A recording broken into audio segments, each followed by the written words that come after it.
ये छोटा मासूम सा बच्चा है, इसको आपने जंजीरें बंधी हुई हैं, इसका क्या मकसद है, ज़रा ये बताएं। ये जंजीरें बांधने का मकसद है कि एक तो ये बच्चा 16 साल बाद हमें मौला ने औलाद दी है, तो इमाम सज्जाद अलैहिस्सलाम के वसीले से इसे मांगा गया है, तो उस मुनासबत से हमने इसे ये पहनाई हुई हैं। तो ये जैसे जैसे बड़ा होगा हर साल हमने इससे कैदी करना है 5 साल तक की उम्र तक। अच्छा, 16 साल बाद आपको ये औलाद हुई 16 है। साल बाद हुई है और इसको वहाँ से मांगा गया और ये मन्नत मांगी गई थी, इसको हम कैद करेंगे। अच्छा, कहाँ से आपने मन्नत मांगी थी और क्या मन्नत मांगी थी, हमारे नाजरीन को भी ये बता दें आप। हमारे वहाँ के मरकज़ी इमाम बरगाह थी, वहाँ से हमने मन्नत मांगी थी। इसके अलावा इसको ये हमारे घर भाई मेरे का बेटा है, 16 साल बाद हुआ है, तो बहुत मन्नतों से हमने लिया है। ये करबला, ईरान, इराक भी इसकी मन्नतें जा रही हैं हमारी अभी तक, तो मौला ने अता किया है। इंशाल्लाह मौला का मातमी बनेगा। जाओ साइन करके बताओ ज़रा।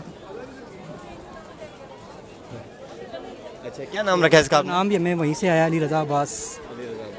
तो क्या मैसेज देना चाहेंगे देखने वालों को?